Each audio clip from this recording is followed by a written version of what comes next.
ஹரே கிருஷ்ணா கிருஷ்ணா கிருஷ்ணா ஹரே ஹரே, ஹரே ராமா ராமா ராமா ஹரே ஹரே.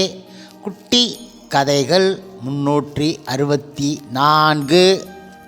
இதில் குருவாயூர் கோவில் வந்த வரலாறு காண்போம்.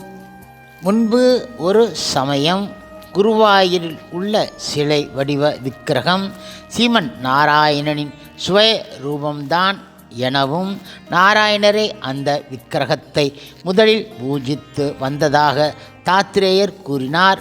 பத்மகல்பத்தின் ஆரம்பத்தில் அந்த விக்கிரகத்தை சீமன் நாராயணனே பிரம்மாவிடம் கொடுத்ததாகவும், அந்த திவ்ய விக்கிரகத்தின் கிருபையினால்தான் பிரம்மா படைப்பு தொழிலை செய்ய முடிந்தது என கூறினார். அது மட்டும் கிடையாது, வராக கல்பத்தின் ஆரம்பத்தில் சுதாபா பிருஷ்ணி என்பவர்களுக்கு மகப்பேறு இல்லாமல் பிரம்மாவை பிரார்த்தித்து தமக்கு ஒரு ஆண்மகன் பிறக்க வரம் தர வேண்டும் என வேண்டினார்கள். படைப்பு கடவுளான பிரம்மன் அந்த விக்கிரகத்தை அவர்கள் இடம் கொடுத்து, நீங்கள் இந்த விக்கிரகத்தை பூஜித்து வந்தால் உங்களுடைய விருப்பம் நிறைவேறும் என கூறினார்கள். அவர்களுடைய நேர்மையான பக்தியினாலும் ஆழ்ந்த அன்பினாலும் பகவான் மகா விஷ்ணுவே அவர்கள் முன்பு தோன்றினார். 3 முறைகள் அவர்கள் முன்பு பகவான் காட்சி கொடுத்தார். அப்பொழுது ஒவ்வொரு முறையும் பகவான் இடத்தில் தங்களுக்கு புத்திரப்பேறு கிடைக்க வரம் தர வேண்டும் என வேண்டினார்கள். பகவானும் அப்படியே நிறைவேறும் என்றார். அவர்களுக்கு 3 பிறவிகள் வரை தாமே புத்திரனாக பிறந்து விட வேண்டும் என சங்கல்பித்து இருப்பதாகவும், அவர்களுடைய பாக்கியவசத்தால் அந்த 3 பிறவிகளிலும் தமது தெய்வீக விக்கிரகத்தையே அவர்கள் இருவரும் பூஜித்து வரலாம் எனவும் திருவாய் மலர்ந்து அருளினார். இதன் இடையில் பிருஷ்ணிக்கு ஒரு மகன் பிறந்தான். அவனுக்கு பிருஷ்ணி கற்பன் என்ற பெயரை சூட்டினார்கள். 2வது பிறவில் பிருஷ்ணியும் சுதாபாவும் கஷ்யபராகவும் அவர் மனைவி அதிதியாகவும் பிறந்து அதே விக்கிரகத்தை பூஜித்து வந்தார்கள். பகவான் மகாவிஷ்ணு மகாபலி சக்கரவர்த்திக்கு அருள்பாலிக்க வாமன அவதாரம் செய்வதற்காக அவர்களுக்கு பிள்ளையாக பிறந்தார். அதற்கு அடுத்து 3வது ஜென்மத்தில் காஷ்யபரும் அதிதியும் வசுதேவராகவும் தேவகியாகவும் பிறவி எடுத்தார்கள். அவர்கள் பகவானின் திவ்ய மங்கள விக்கிரகத்தை தௌமியர் இடமிருந்து பெற்று அந்த தெய்வ விக்கிரகத்தின் திருவருளால் பகவான் ஸ்ரீ கிருஷ்ணரே அவர்களுடைய பிள்ளையாக பிறந்தார். கம்சனை வதம் செய்த பிறகு பகவான் ஸ்ரீ கிருஷ்ணர் துவாரைக்கு சென்று அங்கு ஒரு திருக்கோவிலை கட்டி நிர்மாணித்து அங்கு தமது திவ்ய விக்கிரக ரூப சின்னமான அந்த விக்கிரகத்தை அவரே ஸ்தாபித்து பூஜித்து வந்து இருக்கின்றார். இப்பொழுது அதே விக்கிரகம்தான் முழுமுதற் கடவுள் மற்றும் பரம புருஷ பகவான் ஸ்ரீ கிருஷ்ணரின் அர்ச்சா அவதாரமான ஸ்ரீ குருவாயூரப்பன் திருக்கோவிலில் உள்ள விக்கிரகம் என்பதை அறிய வேண்டும்.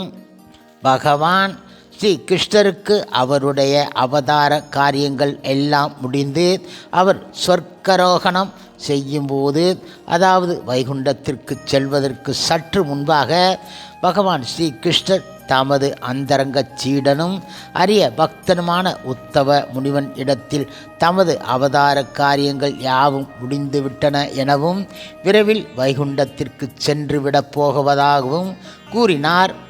உலகத்தில் கலியுகம் தோன்றப்போவதால் உலக மக்கள் அனைவரும் கலியின் கொடுமையால் எத்தனை துன்பங்களை அடைய நேருமோ என மன வேதனைப்பட்டு கொண்டும், பகவான் இல்லாத உலகம் சூரியன் சந்திரன் இல்லாத வானம் போல் ஆகிவிடும் எனவும் நினைத்து உத்தவ முனிவர் மனம் வரிந்து கொண்டு இருந்தார். அப்போது பகவான் ஸ்ரீ கிருஷ்ணர் உத்தவ முனிவரை நோக்கி, பக்தா, நீ ஏன் வருந்த வேண்டும்? நான் எனது அவதார காரியத்தை முடித்துவிட்டேன். அந்த காரியம் அவதாரத்தோடு முடிந்தாலும் வேதத்தை காத்து ரட்சிக்கும் தொழிலை உடைய நான் இந்த ஒரு அவதாரத்தோடு முடித்துவிடப் போவது கிடையாது. என்னுடைய சக்திகள் உடன் நான் இந்த விக்கிரகத்தில் ஆவாகனம் செய்து கொண்டு விடுவேன். பக்தர்கள் இந்த விக்கிரகத்தை தொழுது வணங்கி வழிபட்டு பூஜித்து வந்தால் நான் எனது ஆசிகளையும் வரங்களையும் வாழ்த்துக்களையும் இந்த விக்கிரகத்தை பூஜித்து வரும் பக்தர்களுக்கு வழங்கி வருகின்றேன். எனவே துவாரகையில் நான் ஸ்நானம் சென்றதும் யாதவர்கள் ஒருவரை ஒருவர் அழித்து கொண்டு விடுவார்கள். பெரும் பிரளயம் ஏற்பட்டு இந்த துவாரகை நகரமே அந்த வெள்ளத்தில் மூழ்கிவிட நேரும். அப்போது நீதான் இந்த விக்கிரகத்தை மீட்டு தேவகுருவான பிரகஸ்பதியை கலந்து ஆலோசித்து அவர் தேர்ந்து எடுக்கும் இடத்தில் இந்த விக்கிரகத்தை பிரதிஷ்டை செய்து பூஜித்து வருவாயாக என்றார். அதே சமயத்தில் பிரகஸ்பதி பகவான் தேவகுரு ஆகையால் தமது சீடனான காற்று தேவனான வாயு அவனுடன் சேர்ந்து துவாரகைக்கு விஜயம் செய்தார். ஆனால் அவர் வந்து சேர்வதற்கு முன்பு பகவான் ஸ்ரீகிருஷ்ணர் வைகுண்டத்திற்கு சென்று விட்டார். வருண பகவான் கடல்களுக்கு அதிதேவதை என்ற முறையில் துவாரகை நகரத்தை ஆக்கிரமித்து கொண்டு விட்டான். இப்பொழுது கடல் நீர் கொந்தளித்து பெரு வெள்ளமாக பாய்ந்து துவாரகை நகரத்தை மூழ்கடித்து விட்டன. கடல் கொந்தளிப்பின் பெருவெள்ளத்தில் அலைகள் இடையே ஸ்ரீ கிருஷ்ண பகவான் பூஜித்த அந்த விக்கிரகம் மிதந்து கொண்டு இருந்தது. குருவும் வாயுவும் கூறிய ஆலோசனையை கேட்டு வருண பகவான் விலகி கொண்டான். வாயு பகவான் அந்த விக்கிரகத்தை தமது தலைமீது சுமந்து கொண்டு குரு பகவானின் யோசனையை ஏற்று அந்த விக்கிரகத்தை ஸ்தாபிதம் செய்வதற்கு உரிய இடத்தை தேடிக்கொண்டு சென்றார்கள்.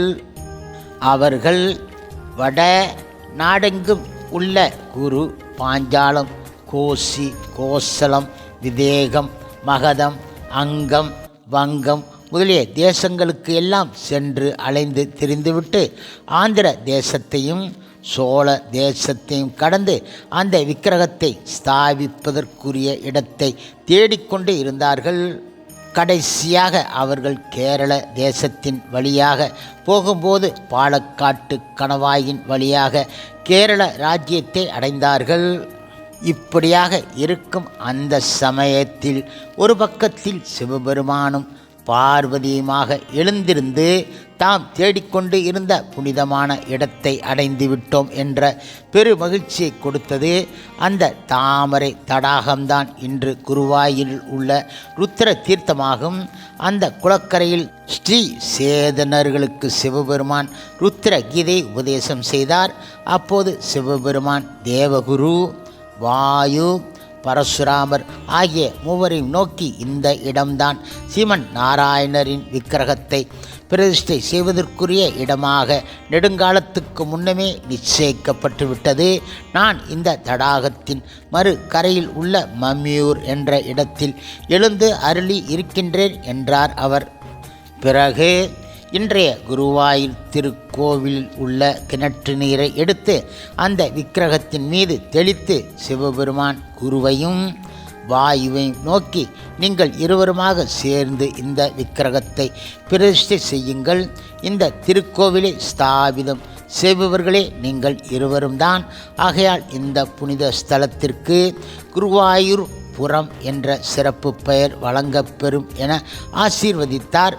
பிறகு அவர்களை வாழ்த்திவிட்டு மம்யூர் சென்று விட்டார். அந்த சிவபெருமான் கோவில் குருவாயூர் கோவில் இருந்து 1 கிலோமீட்டர் தொலைவில் அமைந்து இருக்கின்றன. குரு வாயூர் கோவிலில் பிரதிஷ்டை செய்யப்பட்ட தேவதேவனுக்கு குரு வாயூரப்பன் என்ற பெயர் அன்றிலிருந்து வழங்கலாயிற்று. குருவும் வாயும் ஆக சேர்ந்து விஸ்வகர்மா என்ற தேவதச்சனை வரவழைத்து அந்த கோவிலை கட்டுவித்தார்கள். கும்ப மாதத்தில் அந்த விக்கிரகம் பிரதிஷ்டை செய்யப்பெற்றது. பூஜை புனஸ்காரங்கள் அனைத்தும் அஷ்டமி புஷ்ய தினத்தில் தேவகுருவை முக்கியமாக கொண்டு மகாவிஷ்ணுவுக்கு பிரியமான அனுராதா தினத்தன்று நிறைவேற்றப்பட்டது. ஆத்திரேய முனிவர் கூறிய வரலாற்று முறைப்படி குருவாயூர் ஸ்ரீ கிருஷ்ண விக்கிரகத்தின் வரலாறு இதுவென தெரிய வருகின்றது. ஹரே கிருஷ்ணா ஹரே கிருஷ்ணா கிருஷ்ணா கிருஷ்ணா ஹரே ஹரே, ஹரே ராமா ராமா ராமா ஹரே ஹரே. ஷீல பிரபுபாதரின் சேவையில் இஸ்கான் பக்தர்கள்